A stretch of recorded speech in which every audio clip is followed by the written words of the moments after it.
Assalamualaikum warahmatullahi wabarakatuh. Halo semuanya, perkenalkan nama saya Intan Cahya Wulandari dengan NIM 2190302174 dari kelas C1. Hari ini saya akan menjelaskan tentang buku kerja KWU 2. Yang pertama ada buku kerja yang ke-10 dan juga yang kedua ada buku kerja ke-11. Yang ke-10 ini membahas tentang identifikasi akses pembiayaan atau modal usaha baru. Dan buku yang ke-11 yaitu identifikasi dan evaluasi peluang pemasaran. Baik, kita mulai untuk buku yang pertama yaitu buku ke-10. Untuk unit usahanya bergerak di bidang food and beverage, produk atau jasanya yaitu roasted coffee and cookies. Untuk elemen yang pertama, identifikasi pentingnya pembiayaan modal. Terus yang pertama, alasan kebutuhan modal usaha baru diidentifikasi. Saya memilih untuk alasan usaha baru perlu modal dapat mencakupi tantangan cash flow dan juga siklus pengembangan produk yang panjang. Untuk sumber-sumber modal personal diidentifikasi. Saya memilih dana pribadi pendiri, dan selanjutnya potensi peningkatan pendanaan dipersiapkan. Saya memilih equity capital atau penyertaan modal. Yang selanjutnya yaitu creativity source, sumber-sumber kreatif. Yang kedua, identifikasi sumber-sumber pembiayaan ekuitas. Yang pertama ada business angels diidentifikasi. Business angels mempunyai karakteristik, saya memilih mereka berinvestasi sesuai dengan kelayakan proyek, dengan harapan keuntungan di masa depan. Kemudian yang checklist kedua, tujuan utama mereka adalah untuk menerima pengembalian investasi mereka. Selanjutnya jenis venture capital diidentifikasi. Saya memilih berdasarkan kepemilikan, yaitu ada private venture capital company, public venture capital company, dan juga bank affiliate venture company. Selanjutnya ada initial public offering diidentifikasi atau IPO. Saya memilih lainnya yaitu usaha baru didirikan. Yang ketiga ada identifikasi pembiayaan pinjaman. Bank komersial diidentifikasi. Saya memilih secara historis, bank umum belum dipandang sebagai sumber pendanaan praktis untuk perusahaan pemula.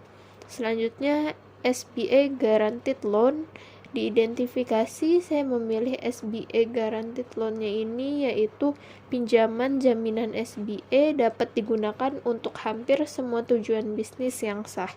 Selanjutnya sumber-sumber pinjaman lainnya diidentifikasi. Saya memilih kartu kredit, sebaiknya digunakan secukupnya. Yang keempat, identifikasi sumber-sumber kreatif pembiayaan dan modal. Untuk leasing atau sewa diidentifikasi. Saya memilih sebagian besar sewa menggunakan uang muka sederhana dan pembayaran bulanan selama masa sewa.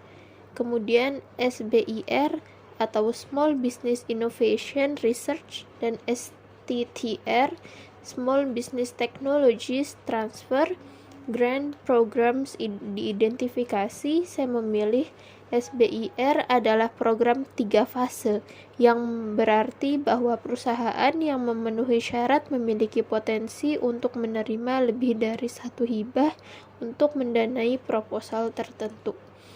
Baik, itu adalah buku yang pertama, yaitu buku ke-10. Selanjutnya kita akan membahas buku yang kedua, yaitu buku ke-11.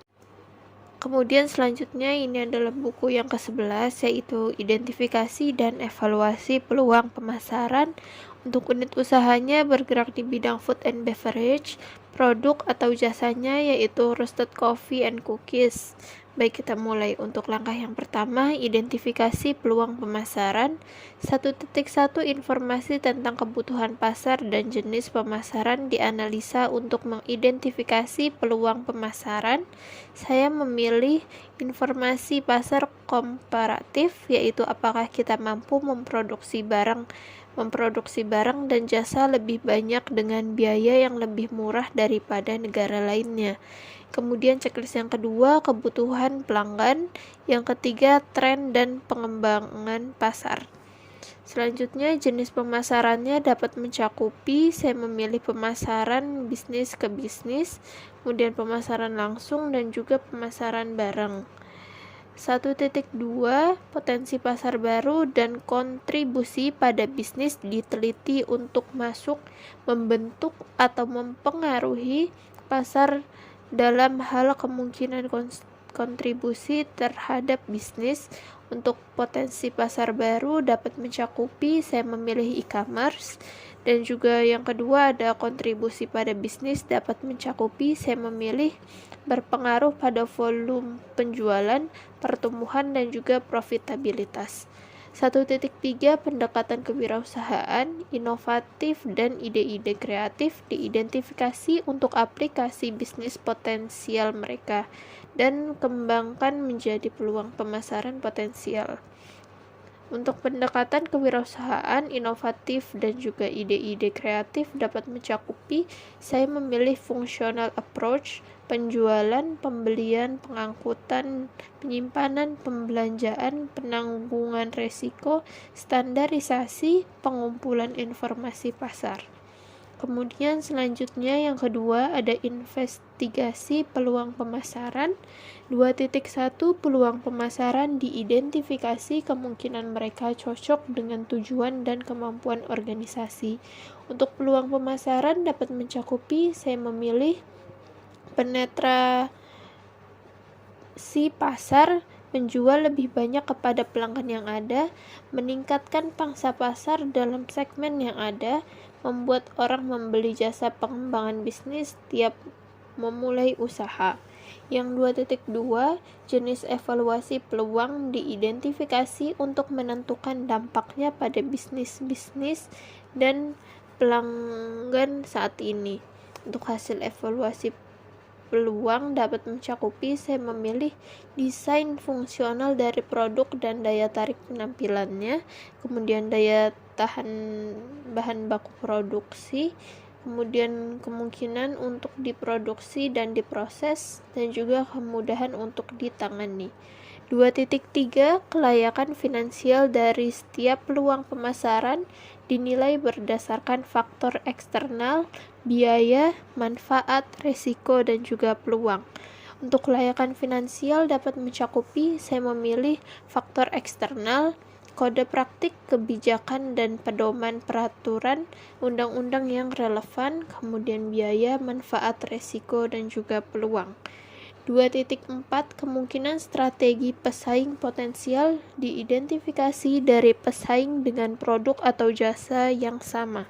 Untuk strategi pesaing dapat mencakupi, saya memilih pemotongan harga dan juga jualan 2 untuk 1 atau 2 in 1. 2.5 Ranking peluang pemasaran dalam hal kelayakan dan kemungkinan kontribusinya bagi bisnis.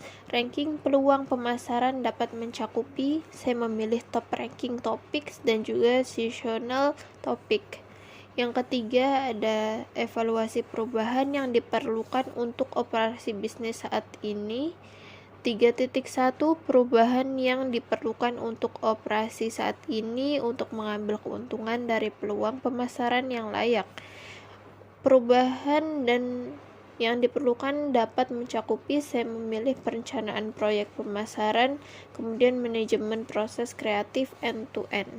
3.2 Perubahan organisasi untuk layanan basis pelanggan yang meningkatkan atau berbeda, termasuk penyedia untuk kualitas layanan berkelanjutan kepada pelanggan yang sudah ada. Perubahan organisasi dapat mencakupi struktur fungsional organisasi dan juga organisasi lini dan staf. 3.3 Perkiraan kebutuhan sumber daya untuk operasi yang diubah. Perkiraan kebutuhan sumber daya, saya memilih biaya distribusi, biaya produksi, penelitian dan juga pengembangan, serta pelatihan staf. 3.4 Komunikasi kelayakan membuat perubahan pada proses saat ini kepada pemangku kepentingan utama. Komunikasi kelayakan saya memilih jajaran direktur, manajer, tenaga pemasaran, pemilik, dan juga pengawas. 3.5 Dokumen peluang pemasaran yang baru diidentifikasi dan perubahan yang diperlukan. Selanjutnya akan saya tampilkan.